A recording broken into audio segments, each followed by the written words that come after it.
안녕하십니까. 소아청소년과 전문의 표준원입니다. 최근 뉴스에서 코로나19로 인해서 생기는 어린이 괴질에 대한 보도가 많이 나오고 있습니다. 그래서 어린이 괴질이라고 하니까 엄청나게 무서운 병인가 보다. 그리고 괴질하니까 뭔지도 잘 모르는 그런 병으로 인식이 되니까 아이를 키우는 엄마, 아빠들 입장에서는 대단히 무서운 일이라고 느끼지 않을 수가 없죠. 지금 언론에서 보도되고 있는 코로나19로 인한 어린이 괴질이란 무엇인가에 대해서 말씀드리도록 하겠습니다. 어린이 괴질이라는 건 사실은 언론에서 붙인 이름이고 정확한 이름은 아닙니다. 이게 원래 4월 26일 영국에서 처음 보고가 있었는데 코로나19에 걸렸던 환자들이라고 하는 것은 이제 정확하게 진단이 내려진 환자를 얘기하는 것이죠. 코로나19로 진단이 내려지려면 우리가 혈청학적으로 피를 뽑아서 피 속에서 코로나19 바이러스의 양성을 보이든지, 두 번째는 우리가 이제 보통 우리 코로나19 검사를 하는 거 있죠. 코에다 이제 검체를 채취를 해서 그 RT-PCR이라는 유전자 증폭 검사를 해서 그 바이러스의 유전자를 검출하는 방법 있죠. 아니면 최소한 코로나19로 확진된 환자와 접촉한 그런 병력을 가지고 있어야 우리가 이제 코로나19다라고 진단을 내릴 수가 있는데, 이렇게 이제 이 세 가지 기준 중에서 한 가지 또는 두세 가지를 이제 부합되는 코로나19에 걸렸던 환자라고 확인된 소아에서 여러 가지 장기에 염증이 생기는 그런 병이 발견이 됐습니다. 여러 장기라고 하는 것은 혈관이 많이 분포된 장기, 피부라든지 또는 위장관이라든지 심장이라든지 콩팥이라든지 또는 신경조직이라든지 아니면 혈액 속, 이쪽에서 염증이 이제 많이 생기는 게 발견이 된 거죠. 즉 이제 일종의 혈관염이라고 생각이 되는데, 이 혈관염이 일어나니까 이 혈관이 많이 분포되어 있는 장기에 따라서 같이 염증이 생기는 그런 병이죠. 그래서 양상은 고열이 나면서 혈압이 떨어지고, 그리고 이제 심장이라든지 콩팥이라든지 피부라든지 신경이라든지 이런 쪽에 여러 가지 염증이 생기는 데 따른 그런 증상을 보이는 이런 병이 보고가 되었던 겁니다. 그래서 영국에서는 총 8명의 환자가 보고가 되었고 모두 중환자실에 입원을 했고 그 중에 1명이 사망을 했던 그런 보고가 올라왔습니다. 그래서 이것을 이제 우리나라 언론에서는 이제 어린이 괴질이라고 부르는데, 정확한 이름은 다기관 멀티 시스템 염증 인플라메이션 증후군 신드롬, 그것도 소아에서 발견된다 그래서 in children 해가지고 MISC라고 줄여서 부르게 되었습니다. 우리나라 말로 하면은 이제 다기관 염증 증후군, 소아에서 생기니까 소아 다기관 염증 증후군이라고 부르는 것이 정확한 이름인데, 너무 이름이 길고 복잡하고 또 이제 머릿속에 잘 안 들어오니까 코로나19로 인한 어린이 괴질이라고 언론에서 얘기하고, 그것 때문에 오히려 더 그 불안감이 더 증폭이 되게 된 것이죠. 그래서 이게 처음에 영국에서 이런 환자가 보고가 된 이후에 미국 뉴욕주에서 엄청나게 많은 환자들이 발생을 했잖아요. 뉴욕에서 코로나19 환자가 많이 발생을 하고, 그러다 보니 뉴욕시 안 그리고 뉴욕주 전체에서 코로나19에 걸린 어린이 환자들도 굉장히 급증하게 되었습니다. 그리고 이 중에서 영국에서 보고된 MISC 다기관 염증 증후군을 보인 소아들도 꽤 많은 보고가 일어나게 되었던 것입니다. 4월 중순에서 5월 중순 사이에 뉴욕주 전체에서 이런 소아 다기관 염증 증후군 환자가 총 102명의 환자가 보고가 되었고, 이들 대부분은 아주 심한 증상을 보였기 때문에 중환자실에서 치료를 하고 다수의 사망자를 낳은 지금 그런 상황인 것입니다. 그래서 이 다기관 염증 증후군이라고 하는 것이 21세 이하의 지금 소아에서 나타나고 있는데, 이 어른한테도 이런 비슷한 병이 생길 것인가? 그건 아직도 모릅니다. 그리고 코로나19에 걸린 이후에 이 소아 다기관 염증 증후군이 왜 생기는지, 어떤 아이들에게 주로 생기는지, 어떤 임상 경과를 밟아 나갈 것인지, 그리고 어떤 증상이 주로 나타날 것인지, 어떤 치료를 해야 될지, 또 앞으로 예후가 어떻게 될지에 대해서는 지금 전혀 알려진 바가 없고, 지금 학자들이 열심히 연구 중에 있다, 이렇게 말씀드릴 수가 있습니다. 우리나라의 상황은 2020년 5월 27일 보도에 따르면 의심 환자가 2명 발생한 것으로 나오죠. 이게 이제 코로나19와 연관이 있다는 걸 증명하기 위해서는 코로나19의 진단을 받아야 한다고 제가 처음에 말씀을 드렸었죠. 적어도 혈액학적으로 코로나19 바이러스 항체가 발견이 되든지, 아니면 PCR 검사로 코로나19 바이러스 유전자가 발견이 되든지, 아니면 코로나19 확진 환자와 접촉한 히스토리가 있든지, 이 세 가지 중에 어느 것도 만족하지 못하는 경우에는 코로나19와 연관된 다기관 염증 증후군이라고 우리가 진단을 내릴 수 없습니다.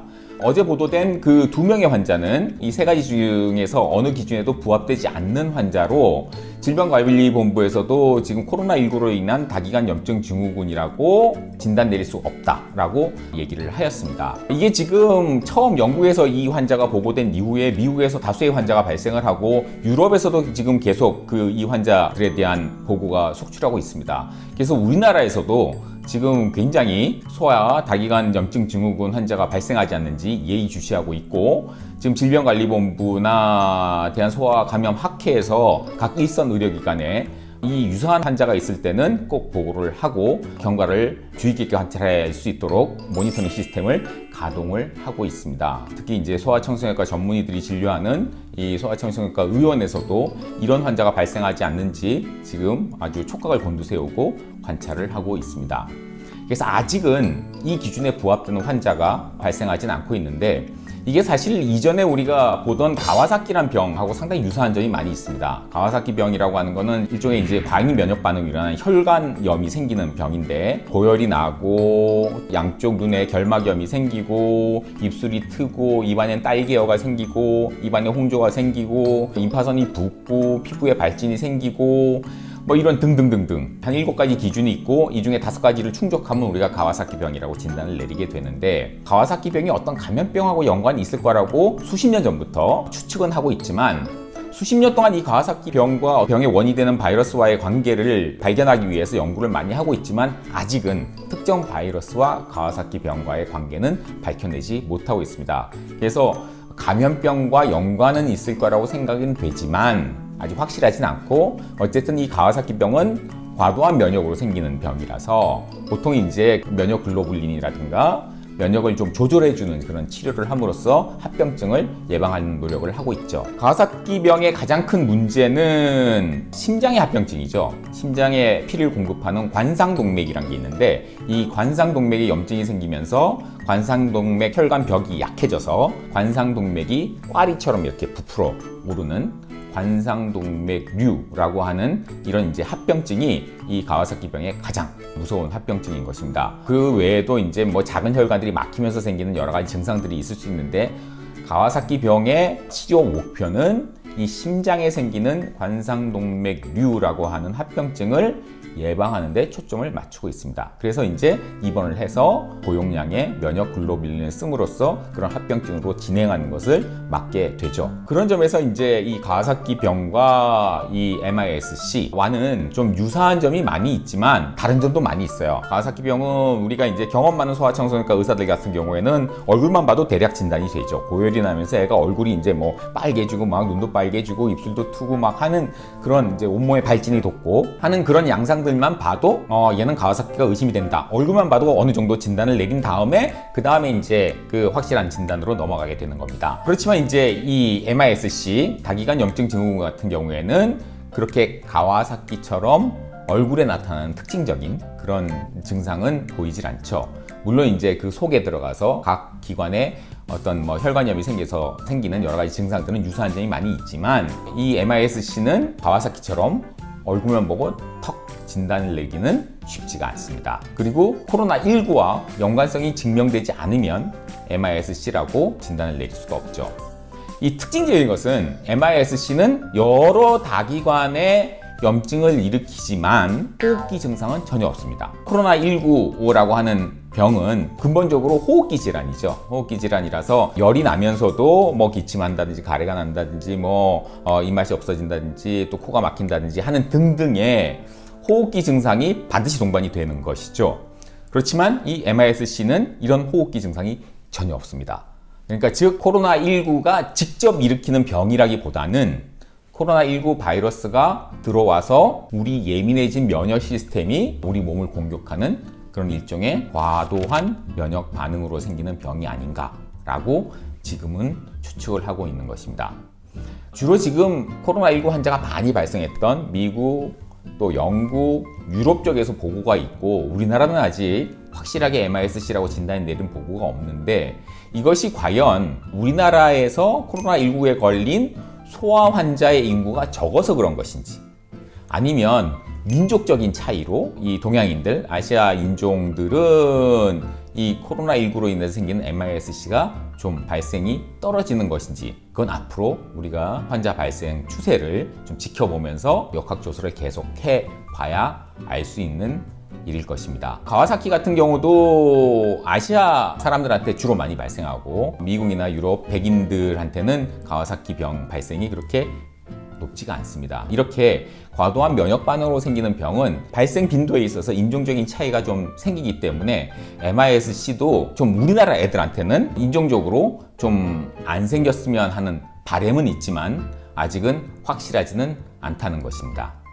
그래서 지금까지 MIS-C에 대해서 알려진 사실에 대해서 오늘은 다 말씀을 드렸는데 물론 어린이 괴질이라고 부르고 아직 그 병에 대해서 아는 게 없다고 하고 하니까 굉장히 불안해 하시겠지만 지금 우선은 MIS-C를 걱정할 것이 아니라 우리 자녀들이 코로나19에 안 걸리게 하는 것이 급선무입니다. 코로나19에 걸리지 않는다면 우리가 소아 다기관 염증 증후군에 대해서도 걱정할 문제가 아니기 때문에 현 상황에서는 코로나19에 걸리지 않도록 잘 예방을 하는 것이 중요합니다. 학교도 이제 어느 정도 부분적으로 개학을 하고 유치원도 개학을 하고 어린이집도 이제 애들이 다니게 되면서 바이러스성 질환들 우리나라에서 이 시즌에 유행을 하던 바이러스성 질환들이 코로나19 예방 조치들로 인해서 사실 굉장히 떨어져서 이 시즌에 유행하던 바이러스들이 자취를 감췄던 상황인데 이제 조금씩 이제 어린이집이라든지 유치원 학교들이 이제 개학을 하면서 이런 다른 호흡기 바이러스들의 유행이 조금씩 시작이 될 것입니다. 다른 바이러스들의 유행이 시작이 된다는 것은 즉